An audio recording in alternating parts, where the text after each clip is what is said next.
Hello नमस्कार दोस्तों, आप सभी का स्वागत है आपके अपने परिवार प्लेटफॉर्म ऑफ स्टडी पे। फ्रेंड्स, आज हम इस वीडियो में एनएमडीसी वर्कमैन जूनियर ऑफिसर के लिए मैथ्स पढ़ेंगे, जो कि पार्ट नंबर 9 होगा।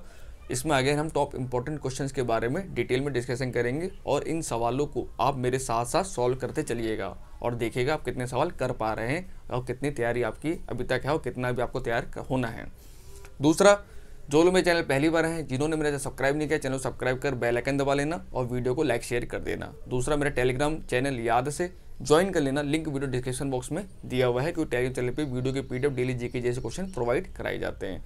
और आज का हमारा मोटिवेशन क्या है, वीडियो शुरुआत में से मोटिवेशन बहुत ज़्यादा जरूरी होता है ज़िंदगी में। देखिए, जिसकी ज़िंदगी में मोटिवेशन नहीं है कुछ करने के लिए, तो वो ज़िंदगी में सक्सेस भी नहीं होता है। तो एक मोटिवेशन आपके अंदर होना बहुत ज़रूरी है, बहुत ज़रूरी है, समझ लीजिए। तो आज का मोटिवेशन क्या लाया है, अगर आप कुछ सोच सकते हैं तो यकीन मानिए आप उसे कर भी सकते हैं। तो बिल्कुल सही बात है, अगर आप कुछ सोच पा रहे हैं इसका मतलब आपका जो माइंड है उस चीज़ को क्लिक कर रहा है। अगर आपका माइंड उस चीज़ को क्लिक कर रहा है इसका मतलब आपका माइंड कैपेबल है उस काम को करने के लिए, ठीक है ना। और इस दुनिया में कोई भी चीज़ इम्पॉसिबल नहीं है, क्योंकि इम्पॉसिबल अपने आप में ही आई एम पॉसिबल है, यानी मैं भी पॉसिबल हूँ, कर सकते हो। ये सब आपके दिमाग की ही सोच होती है कि आप कुछ कर पाओगे या नहीं कर पाओगे। अगर आपने दिमाग का दायरा छोटा बना रखा है तो आपकी सोच जो होती है, जो थिंकिंग का वे होता है, वो सीमित हो जाता है, सीमित दायरे में हो जाता है। और अगर आपकी सोच एक बड़े लेवल पर है, कुछ बड़ा करना चाहते हैं ज़िंदगी में, तो सोच को भी बड़ा करना पड़ेगा पहले अपने आप को। जब आप अपनी सोच को बड़ा करेंगे तभी आप कुछ बड़ा कर पाएंगे, ठीक है ना। तो सोचिए और कुछ करने की कोशिश जरूर की ज़िंदगी में। अगर ज़िंदगी में एक बार लाइफ मिली तो कुछ करके जाइए, ये नहीं कि खाली आवारागर्दी में लाइफ निकाल दी, अनछड़ कामों में लाइफ निकाल दी और माँ बाप का नाम बदनाम कर दिया, खुद की भी लाइफ बर्बाद कर दी अपनी। तो उस काम करने से अच्छा है कुछ अच्छा काम करके जाओ लाइफ में, कि आपको मरने के बाद भी लोग आपको याद करें, ठीक है ना। और जैसे होता है मैथ से लोग बहुत लोग डरते हैं। तो वो क्यों डर रहे हैं, क्योंकि उन्होंने अपने दिमाग में वो चीज़ फिट कर ली, अपने दिमाग को ऐसा बना दिया है कि वो दिमाग को डर बैठ गया है कि मैथ बेकार चीज़ है या मैथ हम नहीं कर पाएंगे। अरे क्यों नहीं कर पाओगे यार, आप जैसे हैं तो हम इंसान ही लोग, इंसान लोग तो मैथ कर रहे हैं, कौन सा कोई जानवर मैथ कर रहा है, इंसान ही तो मैथ करता है, बनाए भी इंसान नहीं मैथ को है। तो डरने की जरूरत नहीं है, जितना आप जिससे डरोगे उतना आप अपनी ज़िंदगी में पीछे होते चले जाओगे और कंपटीशन में कभी निकल नहीं पाओगे और आपको नौकरी कभी मिलेगी भी नहीं। क्योंकि सपोज डेट आपको मैथ नहीं आती, लेकिन जो आपके बगल में जो बच्चा बैठा है वो उसको मैथ अच्छे तरीके से आती है, तो वो तो आपसे ज़्यादा क्वेश्चन करेगा ना। आपको तो मैथ आती नहीं, लेकिन वो क्वेश्चन ज़्यादा कर लेगा, तो नौकरी किसको मिलेगी? जाहिर सी बात उस बच्चे को मिलेगी, आपको थोड़ी ना मिलेगी। तो नौकरी चाहिए तो हर चीज़ को अपना स्ट्रॉन्ग कीजिए, बिना स्ट्रॉन्ग करे कोई भी चीज़ नहीं मिलेगी आपको नौकरी। अगर एक भी चीज़ कमज़ोर रह जाएगा आपका तो आपके हाथ से नौकरी फिसल गई, समझ लीजिए। और कंपटीशन आप भी जानते हैं बहुत ज़्यादा है, तो मुझे बताने की जरूरत है नहीं कि कंपटीशन किस लेवल पे आज के ज़माने में पहुँच चुका है, ठीक है ना। एक एक पोस्ट के लिए हज़ारों लोग मरते हैं तब जाके एक को नौकरी मिल पाती है, ठीक है ना। और ऐसे ही बच्चे जो डरते रहते हैं, जब कल को सिलेक्शन नहीं होता तो वो लोग हल्ला भी करते हैं, अरे सर वहाँ तो धांधली हो गई, तो वहाँ तो लोगों ने पैसा खिला दिया। अरे तुम्हारे हल्ला करने से किसी को फर्क पड़ रहा है? यूट्यूब पे चिल्लाते रहो तुम, धांधली हुई है, पैसा हुआ है, ये करो वो करो। कोई सुन रहा है तुम्हारी बात? कोई सुन रहा है? कोई नहीं सुनेगा तुम्हारी बात। चिल्लाते रह जाओगे और लोगों की ज्वाइनिंग हो जाएगी, लोगों को जॉब भी मिल जाएगी, लोग नौकरी करना चालू भी कर देंगे, सैलरी भी आना चालू हो जाएगी। और आप फिर वो इंतजार करोगे सब फॉर्म कब आएगा, फॉर्म भरें, फिर तैयारी करेंगे, तो करते रह जाओगे ज़िंदगी भर, ठीक है। तो चलिए पहले सवाल से हम शुरुआत करते हैं। Good morning, Radhe Radhe. और ये आपका पहला क्वेश्चन ये है कि मिश्रण में दूध और पानी का अनुपात 2:1 है। यदि हम मिश्रण में 12 लीटर पानी मिला दें तो दूध और पानी का अनुपात 4:3 हो जाता है। नए मिश्रण में पानी की मात्रा कितनी है? तो हमसे नए मिक्सचर में पानी का वो पूछा गया है, क्वांटिटी कितनी है, वाटर क्वांटिटी कितनी है। तो ठीक है, चलिए करते हैं सवालों को। इस टाइप के सवाल मैंने करा रखे हैं आपको, कैसे करे जाते हैं सवाल को हम देखते हैं, आइए। तो पहले क्या कह रहा है, दूध और पानी है। दूध को हम ले लेते हैं मिल्क और वाटर, कलर चेंज कर लिया, कलर रेड कर लो। तो मिल्क और वाटर है, ठीक है ना। पहले में कितना था, 2:1 था। अब हुआ क्या, जब हमने 12 लीटर पानी ऐड करा, हमने ऐड क्या किया, पानी को ऐड किया, दूसरे छेड़खानी हमने नहीं करी है, तो नया रेशो क्या हो गया, 4:3। ये कब हुआ, जब 12 लीटर हमने पानी ऐड किया। लेकिन आप खुद सोचिए, जब पानी ऐड किया है तो दूध की क्वांटिटी चेंज नहीं होनी चाहिए थी ना। दूध तो तय ही रहना चाहिए था कि दूध से तो हमने छेड़खानी नहीं करी है ना, छेड़खानी हमने पानी से करी है। तो दूध देखो पहले में 2 था, अब 4 हो गया, तो उसको हमें बराबर करना पड़ेगा। तो बराबर कैसे होगा, ऊपर अगर हम 2 से मल्टीप्लाई कर दें, इसमें अगर हम 2 से मल्टीप्लाई कर दें तो हमारा दूध बराबर हो जाएगा। तो मिल्क और वाटर का रेशो क्या आ जाएगा, ऊपर हो जाएगा 2 दूनी 4, 2 एकम 2, और नीचे हो जाएगा 4 और 3 तो रहेगा ही रहेगा। अब देखिए दूध हमारा बराबर हो गया, दूध पहले भी 4 था अब भी 4 है। लेकिन देखो वाटर 2 से 3 हुआ, और ये लाजमी होना है क्योंकि हमने 12 लीटर क्या करा है, पानी ऐड किया है। तो एक रेशो क्यों बढ़ा, ये एक रेशो बढ़ा है 12 लीटर की वजह से। यानी 1 लीटर जो एक रेशो बढ़ा हमारा पानी का, वो क्यों बढ़ा, क्योंकि हमने 12 लीटर पानी उसमें और ऐड किया है। दूध से हमने छेड़खानी नहीं की, दूध हमारा इक्वल है, पहले भी 4 था अब भी 4, तो दूध से हमें मतलब भी नहीं है। तो 1:12 है। हमसे क्या पूछा था, नए मिक्सचर में पानी का मात्रा कितनी। नया मिक्सचर हमारा कौन सा था, नीचे वाला नया मिक्सचर है, ऊपर वाला ओल्ड मिक्सचर था। तो हमें नए मिक्सचर में पानी की मात्रा कितनी है, 3 है रेशो में। 1 रेशो की वैल्यू कितनी है 12, तो 3 रेशो की वैल्यू कितनी हो जाएगी 36 लीटर। तो राइट आंसर हमारा क्या होगा 36 लीटर हो जाएगा। राइट आंसर है 36 लीटर, जो कि ऑप्शन नंबर को बी में दिया हुआ है। Option number B is the correct answer. ठीक है, 36 लीटर। समझ में आ गया होगा, नहीं आया दोबारा इस क्वेश्चन को देख लीजिएगा आप लोग। ठीक है ना, क्योंकि इस टाइप के सवाल मैंने बहुत कराया भी, आपको इजी सवाल होते हैं ये। अगला सवाल है, ए, बी और सी अकेले कार्य करते हुए एक कार्य को क्रमशः 15, 30 और 75 दिनों में पूरा कर सकते हैं। ठीक है, उन्होंने एक साथ काम किया और काम पूरा करने के लिए 1615 रुपये निर्धारित किए। ए और सी के शेयरों में क्या अंतर है। तो होता है, अब ए, बी, सी 3 दोस्त होंगे, इन्होंने काम का ठेका लिया, 1615 रुपये में ठेका लिया। देखो लिया 1615 रुपये दे रखा है हमको। अब ए कर सकता है 15 दिन में कोई काम, बी कर सकता है 30 दिन में, और सी कर सकता है 75 दिन में। ये काम कर सकते हैं, ये इनके क्या है, ये डेज हैं। अभी हमको टोटल काम तुमको पता नहीं है। एक्स्ट्रा का सवाल मैंने सिखाया था कैसे हम टोटल काम निकालते हैं, करते हैं। ए, बी, सी, ए कर सकता है 15, बी कर सकता है 30 और सी कर सकता है 75। ये तो कर सकते हैं, लेकिन हमें टोटल काम हमको अभी भी नहीं पता टोटल काम करना कितना है, इन तीनों से हमें काम कराना कितना है। तो हम एक वैल्यू निकालेंगे। वो वैल्यू कैसे निकाली जाती है, जो भी संख्या दी होती है उनका हम एलसीएम निकालते हैं, लॉसा निकालते हैं। तो 15, 30, 75 का लॉसा क्या होगा 150 हो जाएगा। आप कहेंगे सर 150 कैसे, आपने एकदम कैसे बता दिया। तो इनमें जब भी कोई, आप इसमें हमेशा वो नंबर देखें जो सबसे बड़ा नंबर है। सबसे बड़ा नंबर क्या है 75 है। 75 का आप ऐसा मल्टीपल देखें जो तीनों से कट जाए। तो देखिए 75 15 से तो कट जाएगा, अगर हम 75 एलसीएम लेते तो 15, 75, 75 कट जाता है, लेकिन 30 से 75 नहीं कटता। फिर 75 दूना, अगला मल्टीपल लेंगे तो 75 दूना कितना होता है 150। अब देखो 150 15 से भी डिवाइड हो जाएगा, 30 से भी डिवाइड हो जाएगा, 75 से भी डिवाइड हो जाएगा। इसलिए यही हमारा टोटल काम होगा। आप 75 का आप कोई मल्टीपल ले सकते हैं, आप 3 गुना भी ले सकते हैं, 4 गुना भी ले सकते हैं, कटेगा जरूर इससे। ठीक है ना, तो ये हो गया टोटल काम। ये हमें 150 काम हमें कराना है इन तीनों से। तो अगर ए एक काम 15 दिन में करता है तो 150 काम करने में 10 दिन लगेंगे इसको, ढेर सी बात है। और बी को लगेंगे 30, 30 पंजे 150 होता है, और इसको लगेंगे 2 दिन। ये इनकी आगे एफिशिएंसी, ये इनकी एफिशिएंसी है। और पैसा हमेशा एफिशिएंसी के हिसाब से ही बढ़ता है। ठीक है ना, जिसकी जितनी ज़्यादा एफिशिएंसी होगी वो ज़्यादा पैसा लेगा भैया। जैसे जो ज़्यादा ताकतवर है, जो ज़्यादा काम करेगा वो ज़्यादा पैसा लेगा, और जो कम काम करेगा वो कम पैसा लेगा। ये तो लॉजिक है, ये तो ज़िंदगी में होता ही है भैया। जो ज़्यादा काम करेगा उसको ज़्यादा पैसा दो, जो कम काम करेगा उसको हम कम पैसा देंगे। तो ये आ गया है हमारा ये 10, 5 और 2, ये हमारा आ गया टोटल। ठीक है ना, ये एफिशिएंसी आ गया। अब इसी एफिशिएंसी के हिसाब से ही पैसा बटेगा हमारा। तो टोटल पैसा है कितना हमारे पास 1615 रुपये है। 10, 5, 2 आया है ना, तो लिख लेते हैं। ए, बी, सी का कितना कितना आया था 10, 5, 2, ये एफिशिएंसी हमारे पास आ गई थी।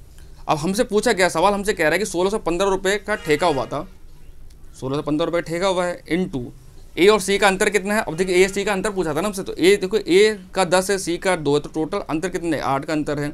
कितने में से टोटल, तो 10, 5, 15, 2, 17, 17 में से इतना अंतर हमारे पास है। अब काट दो, हमारा आंसर आ जाएगा, क्योंकि यही हमसे पूछा गया था ए और सी का अंतर कितना। ए और सी का अंतर में 8 ले लिया, कितने में से टोटल कितना था 17 में से, और पैसा टोटल कितना 1615 रुपये। सब मल्टीप्लाई कर देंगे, हमारा आंसर आ जाएगा। अब काटो, देखो कट सकता है, कटेगा जरूर। तो उसका काटेंगे अगर, ये कटेगा आपका 9, 17 निम्मा होता है 153, तो 9 बार में कट जाएगा। 17 153 होगा, तो बचे कितना 8, 17 पंजे 85 चाहिए, तो 95 बार में कट गया। तो अब 95 × 8 करेंगे तो हो जाएगा 8 पंजे 40, 8 ने 72, 4 76, 760 रुपये। तो ए और सी का जो अंतर है वो 760 रुपये का है, यानी 760 रुपीज़ का, जो कि ऑप्शन नंबर ए में देखो दिया हुआ है। Option number A is the correct answer. ठीक है ना, तो समझ में आ गया होगा आप लोगों को। अगला क्वेश्चन है, और इसका तो मैंने पूरा अच्छे से पढ़ाया भी, टाइम एंड वर्क। अगर आपको टाइम एंड वर्क नहीं आता है तो ये इसका मैंने पूरा चैप्टर खत्म कर दिया, अपने प्लेलिस्ट में जाके मेरे देख लीजिएगा, मैथ की प्लेलिस्ट में जाके। ठीक है ना, अगला क्वेश्चन है, the length, breadth and the height of a cuboid are 5 centimetre, 2 centimetre, 4 centimetre respectively. What is the total surface area of the cuboid. Cuboid है ना जो घनाभ आपने देखा होगा, तो घनाभ का हमसे कुल पृष्ठीय क्षेत्रफल पूछा गया है। कुल पृष्ठीय क्षेत्रफल बहुत सिंपल होता है इसका। सिंपल अगर आप फॉर्मूला याद होगा तो ये सवाल आप आराम से कर सकते हैं। ठीक है ना, और ये सवाल पूछा गया है एग्जाम के अंदर, ये फॉर्मूले बेस्ड सवाल है, कुछ नहीं करना है। तो जो ये क्यूबॉइड होता है हमारा, इसका जो टोटल सरफेस एरिया होता है TSA, यानी शॉर्ट के लिख रहा हूँ, वो होता है 2LB BH + HL, यानी 2 ब्रैकेट में लंबाई चौड़ाई प्लस चौड़ाई ऊंचाई प्लस ऊंचाई लंबाई। ये हमको कर देना, हमारा आंसर आ जाएगा। तो हमको दिया ही हुआ है 2, लेंथ कितनी दे रखी है, लंबाई कितनी रखी है 5 सेंटीमीटर, चौड़ाई कितनी दे रखी है 2 सेंटीमीटर कर दिया, प्लस फिर 2 × 4 हो जाएगा, प्लस 4 × 5 हो जाएगा, बिल्कुल हो जाएगा। आप इसको करेंगे तो ये हो जाएगा 2, ये हो जाएगा 5 दूनी 10, 2 चौके 8, तो 10 18 और 4 पंजे 20, यानी 20 18 38 हो जाएगा। 38 हो जाएगा यहाँ पे आप करेंगे तो 38 होना कितना होता है 72 सेंटीमीटर स्क्वायर हो जाएगा हमारे पास। तो राइट आंसर होगा हमारा, सॉरी 76 होता है, 76, हाँ 76 होगा, 76 सेंटीमीटर स्क्वायर, जो कि ऑप्शन नंबर बी में हमको दिया हुआ देख लीजिए। बस सिंपल फॉर्मूला रखना था आपको। जो क्यूबोर्ड घनाभ का जो कुल पृष्ठीय क्षेत्र होता है वो ये होता है 2LB + BH + HL। तो लंबाई चौड़ाई ऊंचाई, बस फॉर्मूला रखना था आपको, आप कैलकुलेशन करनी थी, आपका आंसर आ जाता है आपका, ठीक है ना। तो इसको याद रखिएगा, क्योंकि मेंसुरेशन में वैसे जो सवाल होते हैं ज़्यादातर वो फॉर्मूला बेस्ड ही होते हैं। अगर आपको फॉर्मूला याद है, जैसे बेलन हो गया और ये त्रिभुज होता है, गोला होता है, वो दे देते हैं, ठीक है ना। तो अगर आपको फॉर्मूला याद है तो आप आराम से सॉल्व कर सकते हैं। अगला क्वेश्चन है, एक वस्तु को 15% लाभ पर 2070 में बेचा जाता है, ठीक है। यदि वस्तु 1890 में बेची जाती तो लाभ या हानि प्रतिशत क्या होगा। इन इंग्लिश में क्या पढ़ें, समझ तो ज़्यादा आएगा। An article is sold for 2070 at a 15% profit, ठीक है। If the article is sold for 1890 then what will be the gain और लॉस परसेंटेज, ठीक है। तो सवाल हमको समझ में आ गया। तो क्या सवाल कह रहा है कि हमने कोई वस्तु है वो 15% लाभ पर 2070 रुपये बेची है, ये बेची है, हमने सेल किया है, लेकिन हमको ये नहीं पता कि उस वस्तु का प्राइस कितना है। और जब तक हमको ये नहीं पता लगेगा वस्तु का प्राइस कितना है, यानी कॉस्ट प्राइस कितना है, तब तक हम आगे वाला स्टेटमेंट सॉल्व नहीं कर सकते हैं कि हम अगर 1890 बेचेंगे तो लाभ या हानि होगा, क्योंकि हमको पता है लॉस हो या प्रॉफिट हो वो हमेशा कॉस्ट प्राइस पे ही कैलकुलेट किया जाता है, क्रय मूल्य पे ही उसको निकाला जाता है। तो क्रय मूल्य तो हमको दिया ही नहीं, हम पहले निकालेंगे क्रय मूल्य। अब क्रय मूल्य कैसे निकालेंगे वो पहले स्टेटमेंट से निकलेगा, सिखा रखा है इस सवाल को मैंने। 15% को हम पकड़ेंगे, 15% का मतलब इसकी फ्रैक्शन वैल्यू कितनी होगी 15/100, 100 कैसा है परसेंट रहेंगे बटे 100 आ जाएगा, तो कितना हो जाएगा 5 या 15, 5 2 10। अब क्या हो रहा है, लाभ पे बेचा गया, सवाल कर रहा है ना 15 लाभ पे बेचा गया, तो क्या होगा नीचे वाली वस्तु को हम सब क्रय मूल्य मानते हैं, ऊपर वाले को हम सेलिंग प्राइस मानते हैं। तो इसमें क्या होगा ऐड हो जाएगा, ये हो जाएगा 23/20, 23/20 आ गया। नहीं नीचे वाला क्या है हमारा CP, ऊपर वाला क्या है हमारा SP, और SP हमको दिया हुआ है जो 23 है, ये किसके बराबर है 2070 के बराबर तो है, ये जो सवाल हमसे कह रहा था। तो 23 9 2070 के बराबर है, तो ये 23 को हम 2070 के बराबर कर देंगे, 23 = 2070, क्योंकि बेचा गया यही है। अब इसको काटेंगे तो क्या होता है 9 से काटे 9 × 27, 9 से 9 बार में कट जाएगा, तो 9 और 1 0 लगा देंगे, 90 बार में कट गया, यानी कॉस्ट प्राइस कितना आ गया। अब से मल्टीप्लाई कर देंगे, 9 दूनी 18, यानी 1800 रुपये, यानी हमारे पास कॉस्ट प्राइस कितना आ गया 1800 रुपये। और अब क्या कह रहा है, यदि वस्तु 1890 बेची जाती है, अब नया सेलिंग प्राइस कितना है 1890। अब भी देखिए हमको प्रॉफिट हो रहा है, यानी अगर हम कोई वस्तु 1800 खरीद के लाए हैं और 1890 बेच तब भी तुमको प्रॉफिट हो रहा है, यानी 90 रुपये का प्रॉफिट हो रहा है। कितने का प्रॉफिट हो रहा है हमको 90 रुपये का प्रॉफिट अभी भी हो रहा है हमको, कितने पे 1800 पे कॉस्ट प्राइस पे, और परसेंटेज 100 हम करते ही हैं, तो 9 जाएगा 9 दूनी 18, 20 और 20 पंजे 100, यानी 5% का लाभ हमको अभी भी हो रहा है। तो राइट आंसर क्या होगा 5% गेन, जो कि ऑप्शन नंबर डी में हमको दिया हुआ है। तो देखिए लॉस वाला वैसे भी कट जाते हैं हमारे, क्योंकि लॉस हो ही नहीं रहा हमको, लॉस तो वैसे भी नहीं हो रहा है। तो या तो आंसर सी होता है या तो आंसर हमारा डी होता, ठीक है ना। तो उस वस्तु का मूल्य कितना 1800 रुपये, 1890 में हमने बेचा तो 90 रुपये का प्रॉफिट हुआ, कितने पे 1800 पे इंटू 100 करा, काटा पीटी करी, 5% हमारा आंसर आ गया। तो 5% का लाभ हो रहा है, 5% गेन का मतलब 5% लाभ हमको उस वस्तु पे अभी भी होगा हमको, ठीक है ना, लाभ में ही चलेंगे हम। अगला क्वेश्चन है, यदि P/Q = 5:2 तो 2P - 3Q and 3P - 5Q क्या होगा। तो इस पर सिंपल P और Q की वैल्यू आप पुट कर दीजिए, आपका आंसर आ जाएगा। तो स्टेटमेंट क्या है ये दिया है ना हमको, 2P - 3Q, रेशो मतलब बट्टा ही होता है, 3P - 5Q। तो 2P की जगह वो रख दो, क्या रखोगे P की जगह रखोगे 5 - 3Q की जगह रखोगे 2, ये दिया हुआ हमको P/Q, उसका 3 P की जगह रखेंगे 5 - 5 × 2, तो 2 पंजे 10, 3 दूनी 6, तो ऊपर आ जाएगा 4, 3 पंजे 15, 5 10 नीचे आ जाएगा 5, तो आ जाएगा 4:5, जो कि ऑप्शन नंबर डी में दिया हुआ है, ठीक है। राइट आंसर होगा ऑप्शन नंबर डी, ठीक है। समझ में आ गया क्या करना था, P और Q की जगह P की जगह बाहर रखना था, Q की जगह 2 रखना था, सिंपल कैलकुलेशन करनी थी, आंसर आपका आ जाता है, ठीक है ना। अगला क्वेश्चन है, 8 व्यक्तियों के समूह का औसत वजन 2.5 किलोग्राम बढ़ जाता है जब 54 किलो वजन के एक व्यक्ति की जगह एक नया व्यक्ति ले लेता है, तो नए व्यक्ति का वजन कितना है। The average weight of a group of 8 person in increase by 2.5 kg when new person replace a person weighting 54 kilogram, how much does the new person weight. बहुत अच्छा सवाल है, उस टाइप के सवाल एग्जाम बहुत ज़्यादा पूछे जाते हैं कि उसके बदले चला गया तो इतना बढ़ गया या घट गया, कितना घटता भी है कितना बढ़ता भी है। तो कैसे इन सवालों करते हैं, सवाल सिखाया था मैंने आपको। कुछ नहीं करना है सवाल में, मैंने आपको एकदम शॉर्टकट ट्रिक से समझाया था और बहुत अच्छे समझाया था सवाल को मैंने। तो जो लोग मेरे फॉलोवर हैं, रेगुलर है फॉलोवर, उनको समझ में आ जाएगा। अब जो नए आए होंगे या जिनको मैथ नहीं आती है तो जाके पहले मेरी प्रीवियस वीडियो देखिए, तभी आपको ये सब समझ में आएगा आपको। ठीक है, तो कैसे मैंने बताया था, पहले हमसे क्या कह रहा है, सवाल समझो, ध्यान समझो सवाल को। क्या कह रहा है कि 8 व्यक्तियों के समूह का औसत वजन 2.5 किलो बढ़ जाता है। औसत वजन का मतलब क्या हुआ, जो एक एवरेज वेट क्या होता है वो सब पे बढ़ता है।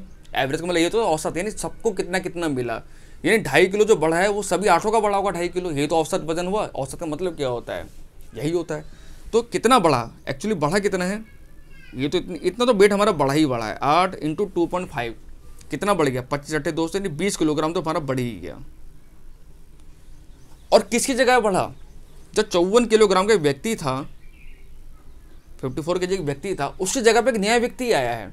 यही तो कह रहा सवाल है कि जब 54 किलो वजन के एक व्यक्ति की जगह एक नया व्यक्ति ले लेता है, इसका मतलब समझे क्या हुआ, यानी जो नया व्यक्ति आया है उसका 54 किलो वजन तो रहा ही होगा, यानी इतना वजन तो रहा ही होगा ना उसका, और इंक्रीज हो रहा है, इसका मतलब उसका वेट और ज़्यादा रहा होगा, और 54 किलो तो रहा ही रहा होगा कि 54 किलो की जगह पे जब नया व्यक्ति आ रहा है तो एवरेज हमारा बढ़ रहा है। इसका मतलब क्या है कि जो व्यक्ति गया है और जो व्यक्ति आया है उसका वजन ज़्यादा है, तो 54 तो होगा ही होगा, ये तो एवरेज है, ये तो रहना ही रहना है हमारा। कितना ज़्यादा है, तो 20 और बढ़ रहा है हमारा, 8 की जगह 20 हमारा और बढ़ गया, तो 20 इसमें हम ऐड कर देंगे, कितना हो गया 74 kg। यानी जो नया व्यक्ति आया उसका वजन 74 किलोग्राम है, तभी तो ये 2.5 का इंक्रीमेंट हुआ, 8 में 2.5 का इंक्रीमेंट बढ़ गया, एवरेज बढ़ गया, सब में बढ़ गया हमारा ये जो 20 किलो था। तो डाटा से क्या होगा 74 किलोग्राम, जो कि ऑप्शन नंबर ए में साफ साफ आपको दिया हुआ है, ऑप्शन नंबर ए। समझ में आया। अगर कहता कम हो गया तो हम क्या करते, 54 माइनस कर देते, 54 - 20 कर देते, तो हमारा आंसर बदल जाता। तब हमारा आंसर कितना हो जाता है, तब हमारा आंसर 34 हो जाता, क्योंकि 54 किलोग्राम व्यक्ति जब नया जगह लेता तो एवरेज घटता हमारा 2.5 किलो। अगर ऐसा बोलता है कि एक व्यक्ति 8 व्यक्तियों के समूह का औसत 2.5 किलो घट जाता है, घटने मतलब क्या है कि जो व्यक्ति नया आया है और जो गया है उसके मुकाबले में उसका वजन कम है, लेकिन यहाँ बढ़ा है, इसका मतलब क्या होगा, जैसे जब बढ़ेगा तो जब ही ना, जब ज़्यादा वजन वाले व्यक्ति उस ग्रुप में आएगा। समझ में आ गया आपको, ठीक है ना। तो जब भी इस टाइप का सवाल है आपको ऐसे ही करना है सवाल को। अगला सवाल है, ये बहुत इंपॉर्टेंट सवाल है, इस सवाल को बहुत अच्छे से करिएगा, और इस टाइप के सवाल बहुत एग्जाम पूछे जाते हैं। अगर आपने ग्रुप डी वगैरह का फॉर्म भर रखा है रेलवे में, तो ये सवाल तो बहुत इंपॉर्टेंट है, ये पक्का सवाल देखने को मिलेगा आपको। तो सवाल क्या कह रहा है, 3 घंटियाँ एक साथ 11 बजे सुबह बजती हैं, ठीक है, वे तीनों क्रमशः 20 मिनट, 30 मिनट तथा 40 मिनट के अंतराल पर बजती हैं, तदनुसार वह दोबारा एक साथ किस समय बजेंगी। तो ये सवाल बहुत ज़्यादा पूछा जाता है एग्जाम में, और सवाल कैसे किया जाता है मैं आपको सिखाऊंगा। वैसे बहुत इस टाइप के सवाल सिखाए मैंने आपको आज, लेकिन दोबारा फिर सिखाऊंगा ताकि आपको क्या हो जाए, रिवीजन हो जाए। तो सवाल क्या कह रहा है कि 3 घंटियाँ 11 बजे एक साथ बजी हैं, लेकिन अलग अलग कितने कितने बजे, जैसे पहली घंटी को 20 मिनट पर बजेगी, दूसरी घंटी है वो 30 मिनट पे बजेगी, और चौथी घंटी और तीसरी घंटी जो है 40 मिनट के अंतराल में बजेगी। लेकिन ये पूछा कि तीनों एक साथ अब कब बजेंगी, अभी तो एक साथ 11 बजे बजी हैं, अगली बार एक साथ कब बजेंगे, ये हमसे पूछा जा रहा है। तो कैसे किया जाएगा सवाल को, कुछ नहीं करना है, जो संख्या दी है वो पे लिख लो, 20, 30 और 40, ये हमने ले लिया। हम क्या करेंगे, इनका एलसीएम निकालेंगे। क्या हम निकालते हैं, इनका हम हमेशा एलसीएम निकालते हैं। तो एलसीएम निकालने का तरीका हमने बताया रखा है, जो भी बड़ा नंबर हो उसका ऐसा मल्टीपल ले लो जो सबसे कट जाए। अगर 40 दूना 80 हम लेते हैं, अगर हम 40 ही लेंगे तो 40 तो कट जाएगा, 20 से भी 40 कटेगा, 30 से 40 हमारा नहीं कटेगा। तो अगला मल्टीपल क्या होगा, 40 दूना 80, 80 लेंगे तो वो 20 से कटेगा, 40 से कटेगा, लेकिन तब भी 30 से नहीं कट रहा है। तो हम अगला मल्टीपल चेक करेंगे, तो 4 3 12 होता है, 120। अब देखिए 120 30 से भी कट जाएगा, क्योंकि 3 के पहाड़े में 12 आता है, 3 चौके 12, 20 से कटेगा 40 से कटेगा, इसका एलसीएम जो आएगा वो 120 आ जाएगा, 120 मिनट आएगा, क्योंकि मिनट में हमको दिया हुआ था। 120 मिनट का मतलब कितना होता है आप जानते हैं, 120 मिनट का मतलब कितना, 1 घंटे में 60 मिनट होते हैं, तो 120 मिनट का 2 घंटे, 2 घंटे, ठीक है। यानी अब 2 घंटे के बाद दोबारा एक साथ बजेंगे। तो पहली बार क्या बजे थे, 11 बजे बजे थे। अब 11 में 2 घंटे आप और ऐड कर दो, तो 11 2 कितना होता है, 12, 11 से 1 घंटा बढ़ेगा 12, 12 से 1 घंटा बढ़ेगा 1, यानी अगली बार वो तीनों 1 बजे एक साथ बजेंगे, दोपहर में 1 बजे बजेंगे। तो राइट आंसर क्या होगा, दोपहर में 1 बजे, ऑप्शन नंबर ए दिया हुआ। देखो समझ में आया क्या करा हमने, फिर समझाता हूँ एक बार। जो हमको नंबर दिए होते हैं उनका हम एलसीएम निकालते हैं। जब भी ये सवाल दिएगा घंटी वाला आपको, तो 20 30 40, ये मिनट में था तो हमने मिनट में निकाला, तो 120 मिनट आया इसका एलसीएम, यानी लासा निकाला हमने। 120 मिनट का मतलब जानते ही 1 घंटे में 60 मिनट होते हैं, तो 120 में 2 घंटे हो जाएंगे, 2 घंटा हो गए। पहली बार कब बजी थी, 11 बजे बजी थी, ये सुबह 11 बजे बजी थी, 11 AM पे बजी थी। अब सिर्फ 2 घंटा हम और ऐड करेंगे, तो 11 से 1 घंटा ऐड करा 12, 12 में घंटा ऐड करा 1, यानी 1 का अब दोपहर हो जाएगी, 1 PM हो जाएगा, यानी अगली बार दोपहर में 1 बजे बजेंगी। जाहिर सी बात, ये हो गया हमारा आंसर। बताइए सवाल कुछ था इसमें? कुछ भी नहीं है सवाल में, बस आपको एलसीएम निकालना है, बस देखना वो यूनिट किसमें दी हुई है। अगर सेकंड है तो सेकंड के हिसाब से करते हैं, मिनट है तो मिनट के हिसाब से, घंटा तो घंटे के हिसाब से हम करते हैं इसको, ठीक है ना। अगला क्वेश्चन है, एक कार किसी स्थान पर 20 किलोमीटर प्रति घंटा की चाल से जाती है और वहां से 30 किलोमीटर प्रति घंटा की चाल से वापस आती है। पूरी यात्रा में कार की औसत चाल किलोमीटर प्रति घंटा है। तो हमसे औसत चाल पूछी गई है। कुल मिला के सवाल हमसे ये कह रहा है, सवाल क्या कह रहा है, मान लो कोई 2 पॉइंट है ए और बी। यहाँ जब कार गई इस तरफ ए से जब बी की तरफ गई है तो उसकी स्पीड थी 20, लेकिन जब बी से आई है तो उसने थोड़ी स्पीड बढ़ा ली अपनी। जाहिर से हो सकता है दिन में गया होगा, ट्रैफिक ज़्यादा था, शाम को आया तो ट्रैफिक कम हो गया रोड पे, तो स्पीड उसकी बढ़ गई कार की, तो 30 किलोमीटर हो गई। लेकिन डिस्टेंस देखो उसने सेम ही कवर किया, ए से बी गया, बी से ए आया, यानी अगर मान लेते ए से बी कुछ भी दूरी रही होगी वही दूरी उसने कवर करी है, जाने में भी और आने में भी। यानी डिस्टेंस जब भी हमारे सेम होती है तो इससे एक फॉर्मूला होता है एवरेज स्पीड का। क्या होता है एवरेज स्पीड का फॉर्मूला? होता है जो उस केस में होता है जब डिस्टेंस हमारी क्या होती है, दूरी जो होती है वो बराबर होती है, 2xy या 2ab जो भी लिख लो आप, अपॉन x + y। अब x क्या है, y क्या, x माने जो पहली स्पीड और y माने होगा दूसरी स्पीड, बस ये हमको रखना है और हमारा आंसर आ जाएगा। तो करते हैं। तो हमसे एवरेज स्पीड पूछा गया था, तो क्या 2 पहली स्पीड क्या है, 20 किलोमीटर से किया और 30 किलोमीटर से आया, तो 2xy अपॉन x + y, यानी इन दोनों को जोड़ देंगे तो नीचे आ जाएगा 30, 20, 50। ये समझ में आपको आ गया होगा। अब काट देते हैं इसको, कैसे कटेगा देख लो, काटने की क्या जरूरत है। ये हो जाएगा 3 दूनी 6, 600, 600 दूना 1200, तो ऊपर हो गया 1200, नीचे हो जाएगा 50। तो 0 से 0 काट दो, हो जाएगा 5 दूनी 10, 5 चौके 20, 24 किलोमीटर पर आवर उसकी हो जाएगी एवरेज स्पीड। तो राइट आंसर होगा 24, जो कि ऑप्शन नंबर ए में हमको दिया हुआ है, ठीक है ना। लेकिन ये फॉर्मूला जब भी लगाएंगे जब डिस्टेंस सेम होगी। देखिए यहाँ कोई डिस्टेंस सेम है, यहाँ पे जितना गया है उतना ही वापस आया है, लेकिन अगर दूरी अलग हो जाती है तो उसमें अलग कॉन्सेप्ट चलता है फिर हमारा, ठीक है ना। अगला क्वेश्चन है, 3800 के 25/9 के 15% के 18% का मान निम्न से क्या होगा। तो कैलकुलेशन इस सवाल में हम करेंगे। सवाल को थोड़ा कैलकुलेटिव सवाल है लेकिन ईजी सवाल है। क्या सवाल जैसे कर 3800 दिया हुआ है हमको, इसी का 25/9 निकालना है हमको, इसी का 15% निकालना है, यानी बट्टे 100 कर देंगे, और इसी का 18% निकालना है, बट्टे 100 कर देंगे। तो फिलहाल 2 0 से 2 0 तो उड़ा ही दो आप। ये हमारा यहाँ खेल हो गया ख़त्म। यहाँ 9 से काट दो, 9 दूनी हो जाएगा 18, यहाँ भी खेल हमारा ख़त्म।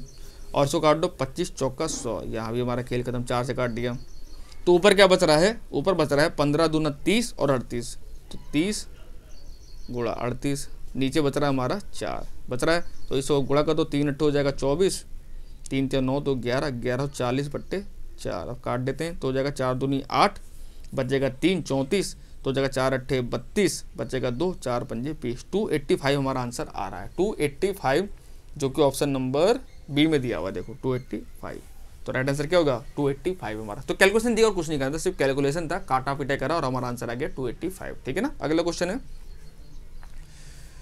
Find the average of the first 8 multiple of 6 in natural numbers. अच्छा, तो हमको 6 के प्रथम 8 गुणजों का औसत हमको निकालना है। तो 6 के प्रथम 8 गुणज कौन से होंगे, पहला तो होगा 6, फिर दूसरा होगा 12, तीसरा होगा 18, फिर होगा 24, फिर होगा 30, फिर होगा 36, फिर होगा 6 7 42, 6 8 48। ये तो एवरेज क्या होता है, कुल संख्या होगा बट्टे कुल संख्या। तो 6 के प्रथम 8 गुणज क्या है, 6 कम 6, 6 दूनी 12, 6 3 18, 6 24, 6 25 30, 6 36, 6 27 6 48। ये टोटल नंबर हो गए, इनको हम जोड़ेंगे, कितने हैं टोटल नंबर, 8 है, तो बट्टे 8 कर देंगे। कुल नंबर संख्या बट्टे कुल नंबर, यही हमारा फॉर्मूला होता है एवरेज निकालने का। ये तो पढ़े रखा है, तो ये मत कहना कैसे हमने जोड़ा क्यों हमने, ठीक है ना। अब इन सबको जोड़ेंगे, तो जोड़ेंगे तो आपका आएगा जोड़ डाल के 216 आएगा, मैंने जोड़ रखा, आप जोड़ लीजिएगा, 216 आएगा इसका, ठीक है ना। और बट्टे 8 हमारा था ही, 8/8 करेंगे तो हम काटेंगे इसको, कट्टे हुए कटेगा, जब काटेंगे तो कटेगा 8 दूनी 16, 16 यानी 4 और 5 56 बचेगा, और 8 8 64, 8 7 56, 27 आएगा। तो राइट आंसर होगा हमारा 27, जो कि ऑप्शन नंबर ए में हमको दिया हुआ है, ठीक है ना। समझ में आ गया होगा। ये सवाल कहा था 6 के प्रथम 8 गुणजों का औसत ज्ञात कीजिए। 6 के प्रथम 8 गुणज हमने निकाल लिए, 48 तक निकाला, इन सबको ऐड करा, कितने थे 8 नंबर थे, तो बट्टे उतने नंबर से हमने भाग कर दिया, ये हमारा हो गया एवरेज, ठीक है ना। अगला क्वेश्चन है, यदि एक आयत की लंबाई 12% बढ़ा दी जाती है और चौड़ाई 8% कम की जाती है तो क्षेत्रफल पर पड़ने वाला शुद्ध प्रभाव क्या होगा। ये सवाल बहुत ज़्यादा इंपॉर्टेंट है, इस टाइप के सवाल आजकल एग्जाम में बहुत ज़्यादा पूछे जा रहे हैं, ठीक है ना। ये बहुत ट्रेंडिंग क्वेश्चन है। इस टाइप का सवाल करने के लिए एक फॉर्मूला में बताया था, एक सक्सेसिव फॉर्मूला लगता है। जब एक ही चीज़ पर कुछ बढ़ रही हो, घट रही हो, एक ही वस्तु कोई चीज़ हो रही हो, तो हमेशा हम सक्सेसिव लगाते हैं। उसका एक फॉर्मूला, सिंपल सा फॉर्मूला होता है। वो क्या होता है, a + b + ab / 100। बस ये आपको एक फॉर्मूला याद रखना है। ये फॉर्मूला बहुत जगह काम आता है, बहुत जगह काम आएगा। समझ ये फॉर्मूला आपको, अगर ये फॉर्मूला याद है तो बहुत सारे सवाल आप इससे कर सकते हैं। लॉस एंड प्रॉफिट भी इससे बहुत सारे सवाल होते हैं, मूलधन चक्रवृद्धि ब्याज भी इससे सवाल होते हैं, समझ लीजिए। तो सिंपल सा फॉर्मूला, ए मान पहली संख्या, बी मान दूसरी संख्या है। अब कैसे करेंगे, अब फॉर्मूला तो बता दिए, करेंगे कैसे, उसको लागू कैसे करेंगे। तो पहले कह रहा 12% बढ़ा दी जाती है, बढ़ाने वाले क्या है, प्लस किया जा रहा है, यानी 12% को प्लस में ही लेंगे। दूसरा क्या कह रहा है, चौड़ाई 8 में कम की जाती है, यानी बी कम हो रहा है, यानी माइनस हो रहा है, तो -8 कर देंगे। प्लस माइनस तो माइनस ही हो जाएगा, क्योंकि वो संख्या माइनस में ए बी होता है, तो 12 × 8 हो जाएगा। और बट्टे 100 तो हमारा फॉर्मूला था ही। बस अब आपका आंसर आ गया। तो 12 में से 8 जाए कितना बचेगा, 4 बचेगा। और यहाँ काटें कितना हो जाएगा, 12 × 8 = 96 हो जाएगा। 96 को 100 से भाग करेंगे तो 0.96 आ जाएगा। ये तो आएगा 0.96, 0.96 आएगा। अब 4 में से 0.6 जाए कितना बचेगा, 3 - 0.4, सॉरी 4 आया था और 0.96 आया था। तो 4 तो बड़ी संख्या, तो घटे कितने आएगा, 3.04%। ये प्लस में आ रहा है, हमारा आंसर हमारा प्लस में आ रहा है। प्लस में आने वाले समझ रहे क्या हो रहा है, यानी वो गेन कर रहा है, नहीं बढ़ेगा। अभी में जो शुद्ध इफेक्ट हो रहा है हमारा बढ़ रहा है। लेकिन अगर आंसर माइनस में आता है तो ये हमारा लॉस हो जाता है। तो 3.4% क्या हो रहा है, गेन हो रहा है, नहीं बढ़ रहा है। तो राइट आंसर क्या हो, गेन हो। गेन वाला आंसर हमारा होना चाहिए। राइट आंसर होगा ऑप्शन नंबर ए। समझ में आ गया, क्योंकि लॉस तो वैसे भी नहीं हो सकता है, ये तो वैसे भी आंसर कट जाएगा। या तो 3.04 होता है या 2.04 होता। तो सिंपल से फॉर्मूला लगाता है a + b + ab/100, ठीक है ना। अगला सवाल है, 2000 रुपये को चक्रवृद्धि ब्याज से, जो कि अर्धवार्षिक रूप से संयोजित है, 20% की वार्षिक दर पर निवेश किया जाता है, तो 2 वर्षों में अर्जित ब्याज की गणना करें। बहुत अच्छा सवाल है, बहुत इंपॉर्टेंट सवाल है। हम सवाल कैसे हम करेंगे, पहले सवाल की लैंग्वेज को समझना बहुत ज़्यादा जरूरी है, सवाल की फीलिंग को समझना बहुत जरूरी है, तब आप इस सवाल को कर सकते हैं। कैसे करेंगे, सवाल हमसे क्या करें, अर्धवार्षिक रूप से संयोजित। अर्धवार्षिक का मतलब समझते हैं कितना होता है, हाफरली का मतलब होता है एक साल में 2 अर्धवार्षिक होते हैं, 6-6 महीने के। होगा क्या, जो रेट ऑफ इंटरेस्ट है वो तो हमारा हो जाएगा आधा, क्योंकि हम 6-6 महीने में ब्याज देंगे, तो ये तो जाएगा 10%। लेकिन टाइम क्या होगा, टाइम दोगुना हो जाएगा। पहले 2 साल था, तो अब 2 साल में कितने छमाही आएंगी, 4 छमाही आएंगी, तो 2 छमाही आएंगी, सॉरी 2 दूनी 4। यानी अब नया समय हमारे पास, नया रेट ऑफ इंटरेस्ट क्या आ गया, 10%, और समय हमारे पास क्या है, 4 साल। अब हम इसको लेके चलेंगे, ना कि हम इसको लेके चलेंगे 20% 2 वर्ष, क्योंकि अर्धवार्षिक है, हाफ अर्ली है, इस वजह से। अब सवाल हमारा सॉल्व होगा। इसका एक फॉर्मूला आपको पता ही है, ए बराबर क्या होता है, पी कितना दे रखा है, 20,000, 1 + r कितने 10 आया था, बट्टे 100, और n यानी समय कितना 4 आया था। तो ये हो जाएगा a बराबर 20,000।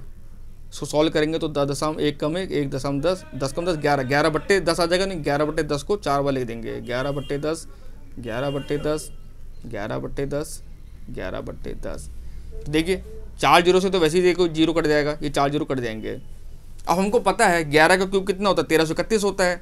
1331 गुणा 22 कर दो, 1331 गुणा 11 गुणा 2, यही तो होगा।